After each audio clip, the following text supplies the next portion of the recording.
बात बच्चों आपने बोला था कि मंत्र चैप्टर के आपको दोबारा से प्रश्न उत्तर भेजने हैं। तो देखिए इसके लिखित और मौखिक प्रश्न एक बार फिर से देख लेते हैं। पहला प्रश्न देखो इसका क्या है। डॉक्टर चड्ढा कौन सा खेल खेलने जा रहे थे? तो इसका उत्तर लिखेंगे। चैप्टर सभी ने पढ़ा है तो आपको खुद से भी लिखने आने चाहिए प्रश्न उत्तर। डॉक्टर चड्ढा गोल्फ खेलने जा रहे थे। डॉक्टर चड्ढा कौन सा खेल खेलने जा रहे थे? डॉक्टर चड्ढा गोल्फ खेलने जा रहे थे। ठीक है। नेक्स्ट प्रश्न है, बूढ़े व्यक्ति का बेटा कितने दिनों से बीमार था? उत्तर लिखेंगे। बूढ़े व्यक्ति का बेटा कई दिनों से बीमार था, 4 दिनों से तो उसने आंखें भी नहीं खोली थी। क्या लिखेंगे? बूढ़े व्यक्ति का बेटा कई दिनों से बीमार था, 4 दिनों से तो उसने आंखें भी नहीं खोली थी। तीसरा है, बूढ़े व्यक्ति के बीमार बेटे का नाम क्या था और उसकी उम्र कितनी थी? तो उत्तर लिखेंगे। बूढ़े व्यक्ति के बीमार बेटे का नाम पन्ना था और उसकी उम्र 7 वर्ष की थी। क्या लिखेंगे? बूढ़े व्यक्ति के बीमार बेटे का नाम पन्ना था और उसकी उम्र 7 वर्ष की थी। ठीक है।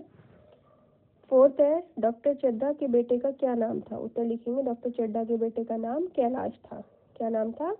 डॉक्टर चड्ढा के बेटे का नाम कैलाश था। डा है, गर्दन की पकड़ ढीली होते ही सांप ने क्या किया? उत्तर लिखेंगे। गर्दन की पकड़ ढीली पड़ते ही सांप ने सिर उठाकर कैलाश की उंगली में जोर से काटा और वहां से भाग गया। क्या लिखेंगे? गर्दन की पकड़ ढीली पड़ते ही सांप ने सिर उठाकर कैलाश की उंगली में जोर से काटा और वहां से भाग गया। ठीक है। क्या है, कैलाश का इलाज किसने किया? उत्तर लिखेंगे। कैलाश का इलाज भगत नाम के एक बूढ़े सपेरे ने किया। क्या लिखेंगे? कैलाश का इलाज भगत नाम के एक बूढ़े सपेरे ने किया। ठीक है। अब है अंडरस्टैंडिंग दिस रिटन क्वेश्चंस। जो पहला है, बूढ़ा आदमी डॉक्टर चड्ढा के यहाँ क्या करने गया था? उत्तर लिखेंगे। बूढ़ा आदमी डॉक्टर चड्ढा के यहाँ अपने 7 साल के बीमार बेटे को दिखाने के लिए गया था। क्या लिखेंगे? बूढ़ा आदमी डॉक्टर चड्ढा के यहाँ अपने 7 साल के बीमार बेटे को दिखाने के लिए गया था। नेक्स्ट है, बार बार आग्रह करने पर भी डॉक्टर चड्ढा ने बीमार बालक को देखने तक से क्यों मना कर दिया? उत्तर लिखेंगे। बार बार आग्रह करने पर भी डॉक्टर ने बीमार बालक को देखने तक से इसलिए मना कर दिया क्योंकि डॉक्टर चड्ढा उस समय गोल्फ खेलने के लिए तैयार हो रहे थे।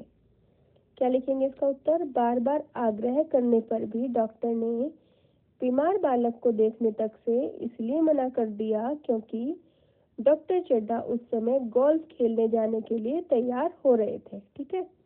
ग है, डॉक्टर चड्ढा के बेटे का स्वभाव कैसा था? उत्तर लिखेंगे। डॉक्टर चड्ढा का बेटा शील और विनय का पुतला, बड़ा ही उदार, विद्यालय का गौरव, युवक समाज की शोभा, मुखमंडल से तेज की छटा सी निकलती थी। क्या लिखेंगे? डॉक्टर चड्ढा का बेटा शील और विनय का पुतला, बड़ा ही उदार, विद्यालय का गौरव, युवक समाज की शोभा, मुखमंडल से तेज की छटा सी निकलती थी। ठीक है। घा है, कैलाश को किस चीज का शौक था? उत्तर लिखेंगे। कैलाश को सांपों के पालने, खिलाने और नचाने का शौक था। उसने तरह तरह के सांप पाल रखे थे। उनके स्वभाव और चरित्र की परीक्षा करता रहता था। यह विद्या उसने एक बूढ़े सपेरे से सीखी थी।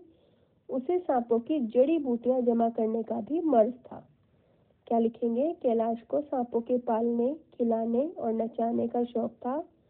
उसने तरह तरह के सांप पाल रखे थे।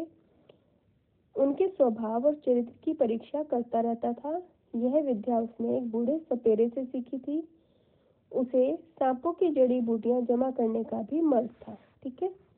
बड़ा है, सांप का दांत दिखाने के ठीक बाद क्या घटना घटी? संक्षेप में लिखिए। तो लिखेंगे, सभी को सांप के दांत दिखाने के बाद कैलाश ने सांप की गर्दन ढीली कर दी और उसे जमीन पर रखना चाहा, पर वह काला सर्प क्रोध से पागल हो रहा था।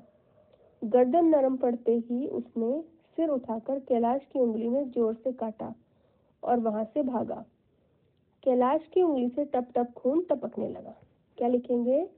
सभी को सांप के दांत दिखाने के बाद कैलाश ने सांप की गर्दन ढीली कर दी और उसे जमीन पर रखना चाहा, पर वह काला सर्प क्रोध से पागल हो रहा था। गर्दन नरम पड़ते ही उसने सिर उठाकर कैलाश की उंगली में जोर से काटा और वहां से भागा। कैलाश की उंगली से टप टप खून टपकने लगा। ठीक है। क्या है, डॉक्टर चड्ढा के घर में कब कोहराम मच गया? उत्तर लिखेंगे, जब कैलाश की दशा प्रति क्षण बिगड़ती जा रही थी, यहाँ तक कि उसकी आंखें पथरा गई, हाथ पांव ठंडे हो गए, नाड़ी का कहीं पता नहीं, मौत के सारे लक्षण दिखाई देने लगे, तो डॉक्टर चड्ढा के घर में कोहराम मच गया। क्या लिखेंगे?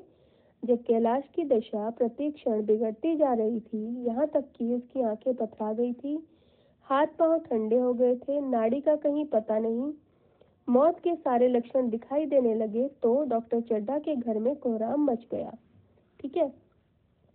लास्ट है, भगत ने कैलाश का जीवन बचाने के लिए क्या किया? उत्तर लिखेंगे, भगत ने पानी भर भर के कैलाश को नहलाना शुरू किया और मंत्र पढ़ने लगा। न जाने कितने घड़े कैलाश के सिर पर डाले गए और न जाने कितनी बार भगत ने मंत्र फूका। आखिर जब उषा ने अपनी लाल लाल आंखें खोली तो कैलाश की भी लाल लाल आंखें खुल गई। ठीक है।